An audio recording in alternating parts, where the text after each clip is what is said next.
Bismillahirrahmanirrahim. Alhamdulillahi robbil alamin. Assalatu wassalamu ala Muhammadin wa ala alihi wa ashabihi ajma'in. Amma ba'd. Assalomu alaykum va rahmatullohi va barakatuh. Khayrul kalami kalamulloh va khayrul hadiy Rasulilloh sallallohu alayhi vasallam. Payg'ambarimiz Muhammad Mustafa sallallohu alayhi vasallamni siyratlarini o'rganishlik keng darsimizni o'qiymiz. Masjid qurilishligi boshlandi.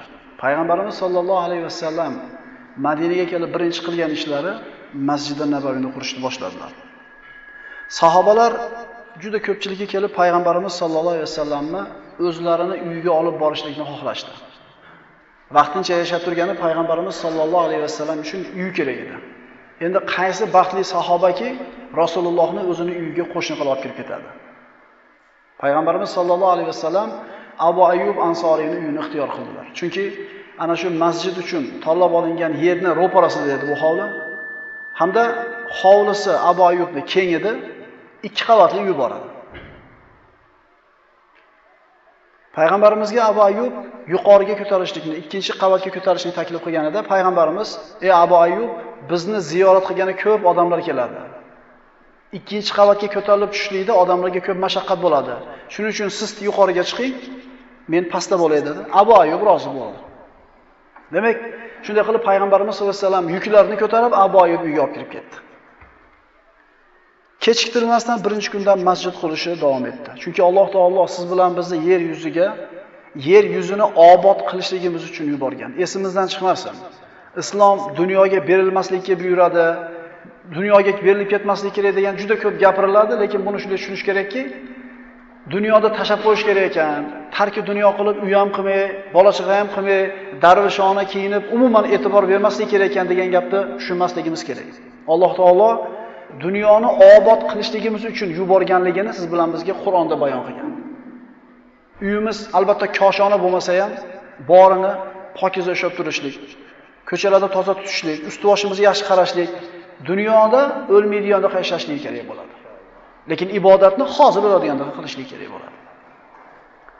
Sahobalar masjid qurishar ekan, ana shu toshlarni, loylarni tashlar ekan, payg'ambarimiz sollallohu alayhi vasallam ham o'zlari ham muborak qo'llariga, muborak yelkalariga toshni ko'tarib, masjidda qurilishida mana loy toshlarni ko'tarib yurdi.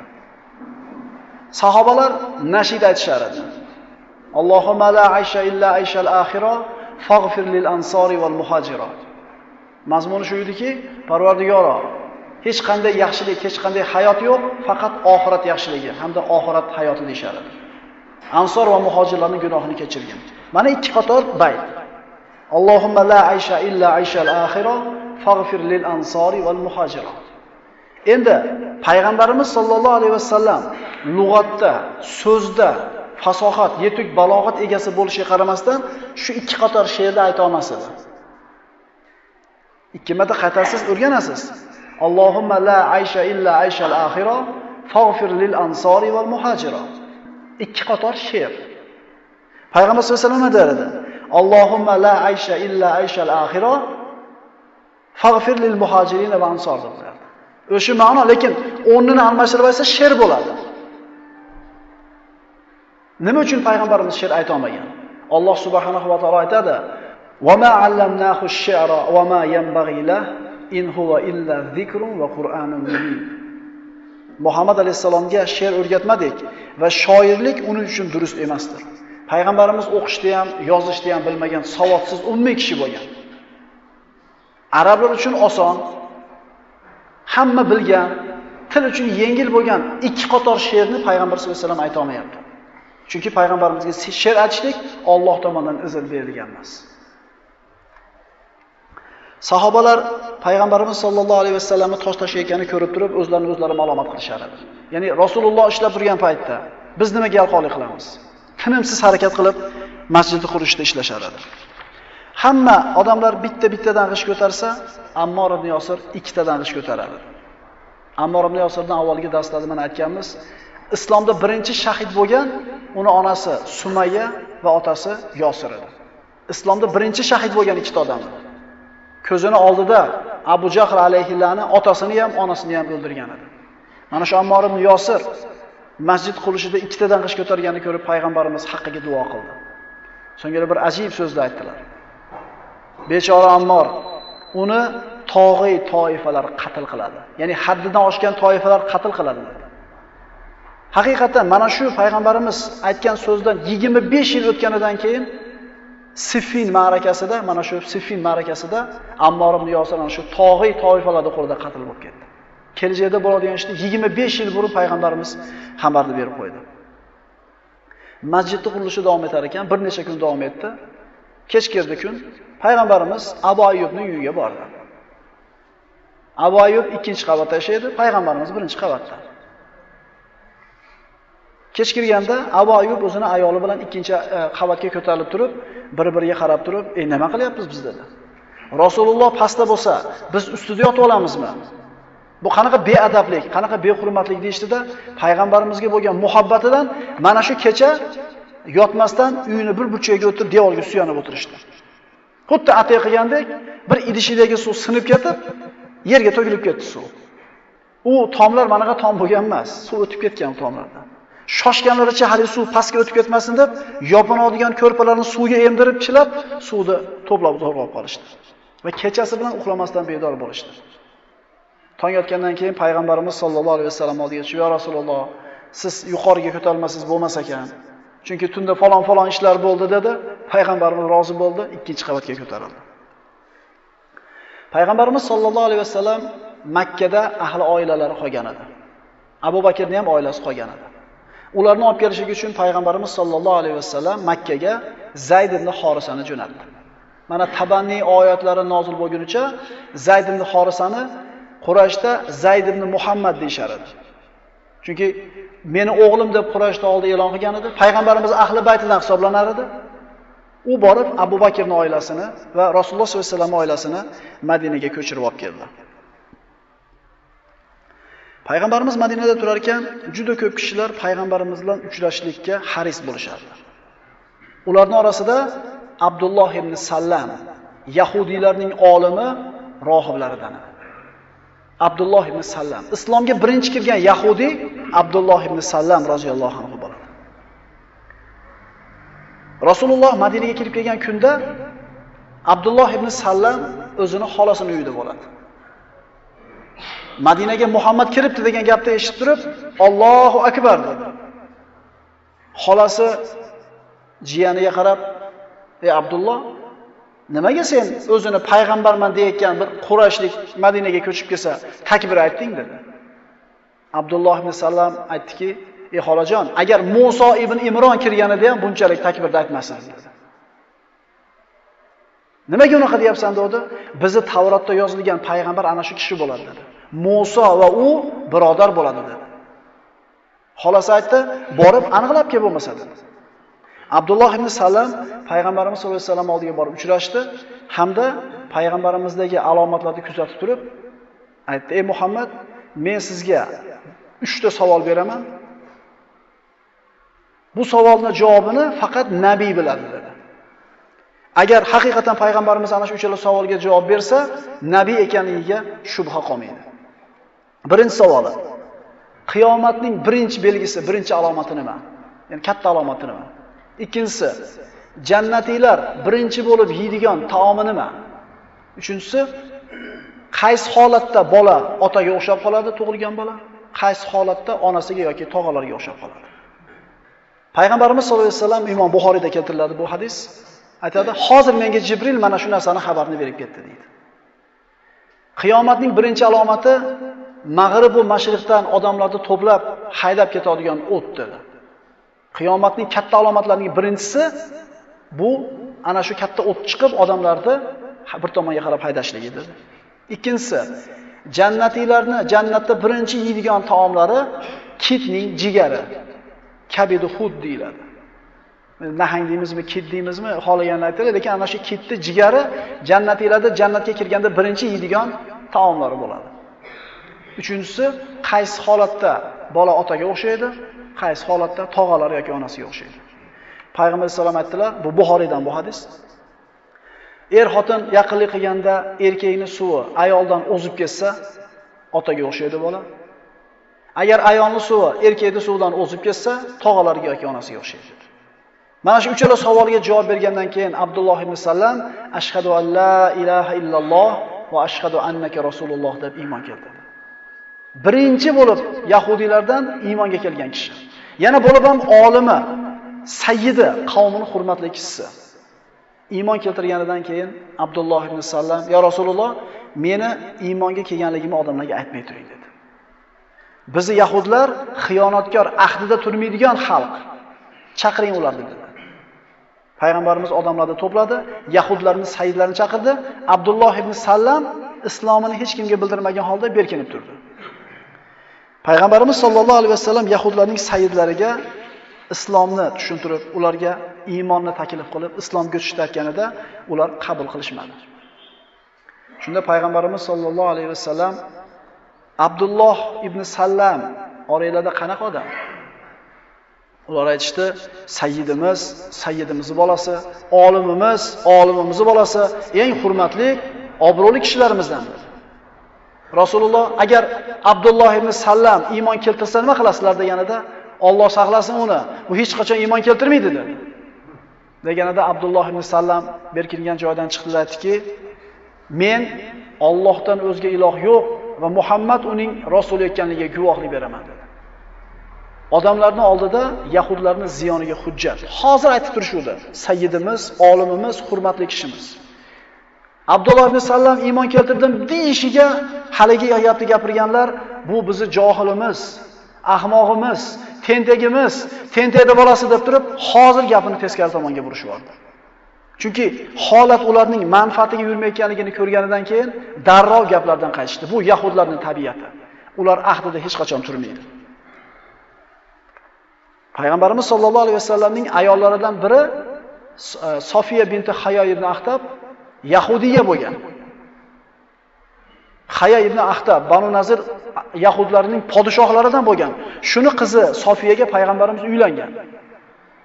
Sofiya onamiz aytadi: "Men otam Hayo ibn Axtabga farzandlarchidagi eng yoqimlirog'i men edim. Xuddi shunday amakim Yosir ham meni rosa yaxshi ko'rardi. Qachon ko'chadan kelsa, yugurib oldiga chiqsam, yerdan ko'tarib, bag'riga bosib bir erkalatardi. Boshqa bolalardan boshqacha ko'rardi meni." Payg'ambarimiz sollallohu alayhi vasallam Madinaga kirgan kunda deydi, kichkinagina qizcha edim. Otam bilan amakim Yosir bir g'amga, bir qayg'uga botgan holda kirib kelishdi uyimizga dedi. Odatiga ko'ra yugurib borib meni ko'taradi desam, menga qarab ham qo'yishmadi deydi. Bir narsa bilan bandligidan, ovoraligidan. Quloq solib tursam, otam amakimga aytdi. "U o'shamidi?" Amakim ha dedi. "Biz Tavrotda ko'rgan payg'ambar o'shimi?" dedi. U ha dedi. "Hamma alomatlari to'g'ri kelyaptimi?" dedi. Yosir ha dedi. Shunda otam amakimdan so'radi: "Endi nima qilmoqchisan?" deganida amakisi "O'lgunimcha adovat qilaman" dedi. Ya'ni payg'ambarimizning haq payg'ambarligini, Tavrotda, Injilda aytilgan alomatlarda hammasini borligini ko'rib turib ham yahudlar haqni bilib turib inkor qilishgan. Shuning uchun g'oyril mag'dubi alayhim valaddallin deb har doim o'qiganimizda ikki toifani zikr qilamiz.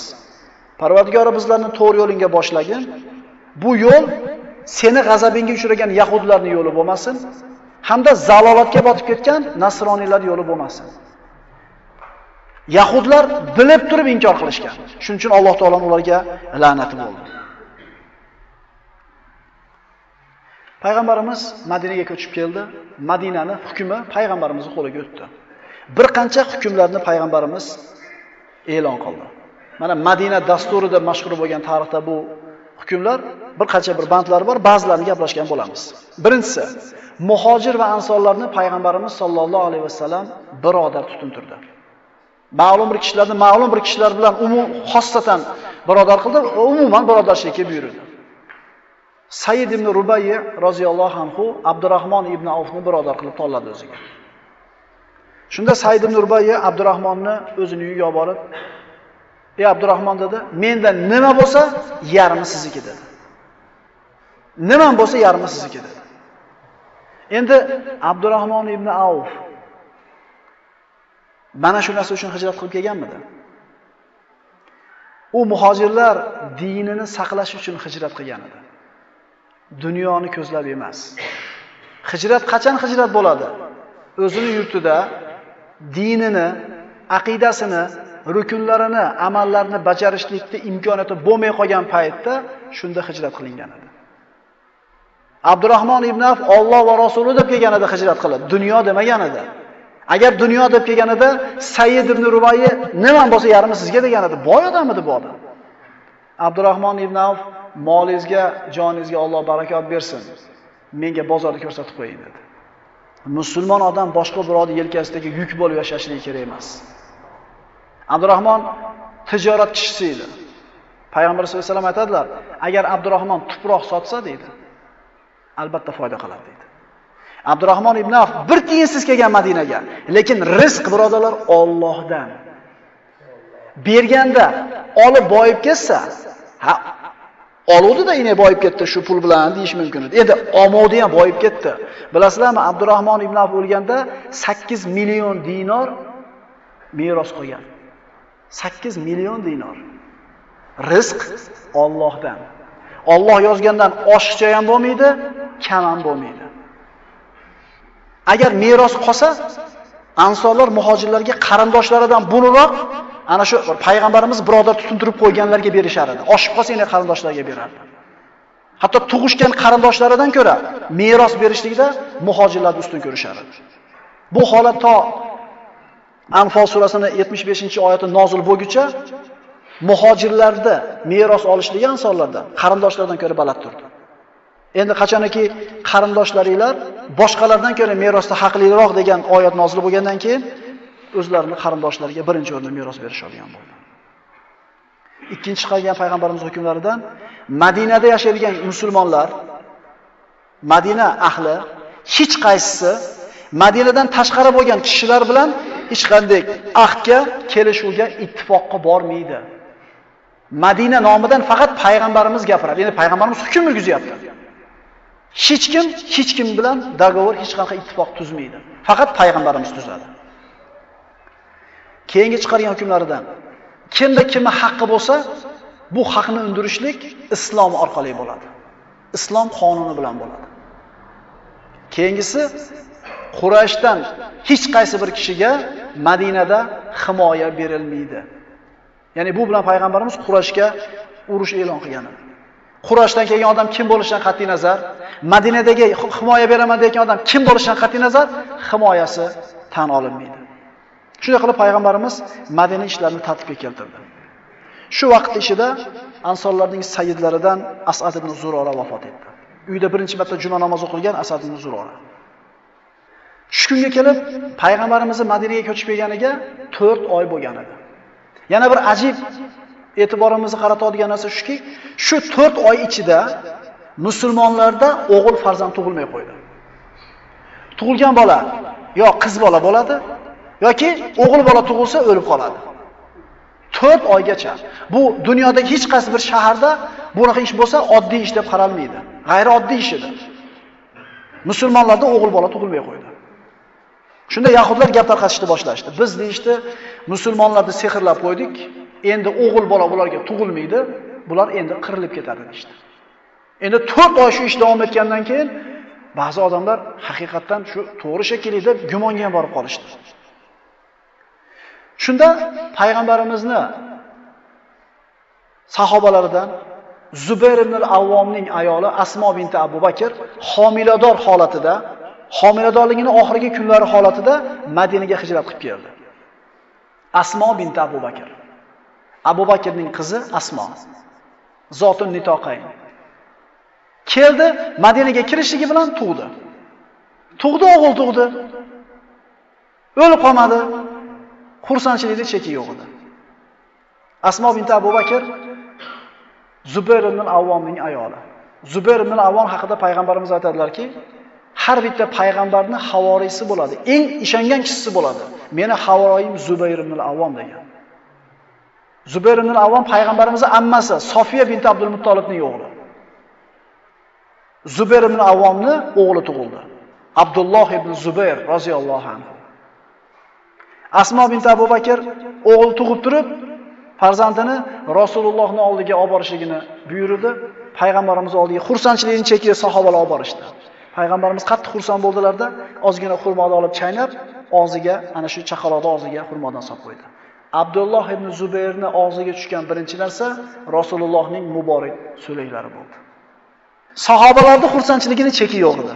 Boshlariga ko'tarib baland ovoz bilan Madinaning ko'chalarini muzohara qilib, namoyish qilib Allohu akbar deb yahudiylar mishmishiga chek qo'yishgan bo'ldi. Abdulloh ibn Zubayr roziyallohu anhu Zubayr ibn Avvomning o'g'li. Asmo bint Abu Bakrning o'g'li. Abu Bakrning nabirasi. Payg'ambarimizning ayoli Oysha onamizning uyida qo'lida tarbiya topdi. Abdulloh ibn Zubayrni Hajjoj ibn Yusuf as-Saqafiyning qo'shini Makkani qamal qilib, manjaniklar bilan tosh otib, Abdulloh ibn Zubayrni qatl qilganida Abdulloh ibn Umar aytadi. Men deydi, Abdulloh ibn Zubayrni tug'ilgan kunini ham ko'rganman, o'ldirilgan kunini ham ko'rdim dedi. O'ldirganlar Allohu akbar deb takbir aytishganda xursand bo'lgan edi. Mana shu qilib qo'ygan ishidan xursand bo'lishi. Ibn Umar aytayapti, tug'ilganini ham ko'rdim, o'lganini ham ko'rdim. Allohga qasam deydi. Abdulloh ibn Zubayrni tug'ilgan kunida takbir aytganlar Abdulloh ibn Zubayr o'ldirilgan kunda takbir aytganlardan ko'ra yaxshiroq dedi. Chunki Abdulloh ibn Zubayr tug'ilganida sahobalar xursand bo'lib baqirishgan edi. Endi bo'larchi? Sahobalarni xursand qilgan kishini o'ldirib turib takbir aytishyapti. Bu fitnalar bo'lib kelgan ekan doim tarixda. Bu kimlar? Payg'ambarimiz sollallohu alayhi vasallamni tarbiyasini olgan sahobalarni bolalarda bo'ladi bu fitna. Bu shayton ikkita musulmonning o'rtasiga kirgandan keyin albatta fitna qilar ekan. Bunday bir fitnali holat Alloh taologa duo qilib, tinchlikni saqlashlik kerak bo'ladi. Shu davrda payg'ambarimiz sollallohu alayhi vasallam Abu Bakrning qizi Oysha roziyallohu anhoga nikohlandi. Namoz mana shu vaqtga kelib ziyodalashdi. Bilib qo'yaylikki, namoz 3 ta bosqichdan o'tib, biz o'qiyotgan 5 mahal suratga kelgan. Birinchisi, islom avvalida namoz ixtiyoriy edi. Faqat kechasi namoz o'qishlik farz edi. Alloh taolo aytganida: "Ya ayyuhal muzammil qumil layla illa qalila." Ey kiyimlarga o'ralib olgan zot, kechasi bedor bo'lib namozda turing, faqatgina uning, ya'ni kechaning yarmida uxlab orom oling. Mana shu namoz farz edi. Kechasi o'qishlik farz edi. Bu holat Isro va Me'roj hodisasigacha davom etdi. Isro va Me'roj voqeasida namoz avval 50 mahal, keyin 5 mahalga qisqartirildi. Ana shu Isrodan tushganda ham namozlar 2 rakatdan edi. 5 ala o'qilgan namozimiz 2 rakatdan edi. Endi 3-bosqichida payg'ambarimiz Madinaga ko'chib kelgandan keyin namozlarni ziyodaligi haqida oyatlar nozil bo'ldi. Bomdoddan boshqa hamma namozlar ziyodalashdi, faqat bomdod 2 rakatligicha qoldi. Peshin 4 rakat, asr 4 rakat, shom 3 rakat, xufton 4 rakat va bomdod 2 rakatligicha qoldi. Musulmonlar namozga masjidga jamlanishadi, lekin hali azon yo'q edi. Musulmonlar qana qilib chaqirishi haqida o'ylanishadi. Chunki payg'ambarimiz ham namoz vaqti kirganligini bildiradigan bir alomat, belgi bo'lishini xohladi, lekin yo'q edi. Ba'zilar aytishdi, o't yoqib chaqiraylik deydi. Namoz bo'lgandan o't yoqaylik, shu tutunni ko'rib turib odamlar namozga kelsin dedi. Bu majuslarda odatda unga qarshi bo'lindi. Bir qancha takliflar aytilindi. Xullas, nasroniylarning singari qo'ng'iroq chalib namoz vaqti kirganligini belgilashadigan bo'lishdi. Rasululloh menga qo'ng'iroq olib kelinglar dedi. Sahobalardan Abdulloh ibn Zayd ibn Salaba tush ko'rdi. Tushida bir odam qo'ng'iroq ko'tarib ketardi. Hali kishiga qo'ng'iroqingizni menga sotmaysizmi dedi. Hali kishi nima qilasiz desa, namoz vaqti bo'lganda odamlarni namozga chaqiramiz dedi. Qo'ng'iroq bilan. Haligi kishi aytayaptiki, bundan ko'ra yaxshiroq narsani o'rgataymi men dedi. Abdulloh ha dedi. Hali kishi aytdi. Namoz vaqti bo'lsa, Allohu akbar, Allohu akbar, Allohu akbar, Allohu akbar, ashhadu an la ilaha illalloh, ashhadu an la ilaha illalloh, ashhadu anna Muhammadar rasululloh, ashhadu anna Muhammadar rasululloh, hayya alas solah, hayya alas solah, hayya alal falah, hayya alal falah, Allohu akbar, la ilaha illalloh deydi. Abdulloh ibn Zayd o'rnidan turdida, shoshganicha payg'ambarimiz oldiga kelib, "Ya Rasululloh, men mana bunday tush ko'rdim" deganida, "Bu yaxshi tush ekan" dedi. "Mana shu eshitgan narsangizni Bilolga o'rgating. Bilol aytsin azon" dedi.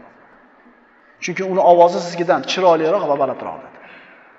Namoz vaqti bo'lgan edi, Bilol masjidning ustiga chiqib azon aytayotganda Umar ibn Hattob shoshganicha keldi. Umar ibn Hattob ham tushida xuddi shu narsani ko'rib, payg'ambarimizga aytaman deb kelayotgan edi. Payg'ambarimiz sollallohu alayhi vasallam kelib, "Ya Rasululloh, men ham shu narsani tushimda ko'rdim" deganida, albatta bu ishda xayriyat bor dedi. Azon shunday joriy bo'ldi. Keyinchalik Alloh taolo tomonidan buning tasdiqi keldi. Azonning boshlanish tarixi mana shu bo'ladi. Aqulu qawli hada va astagfirulloh li va lakum. Assalomu alaykum va rahmatullohi va barakatuh.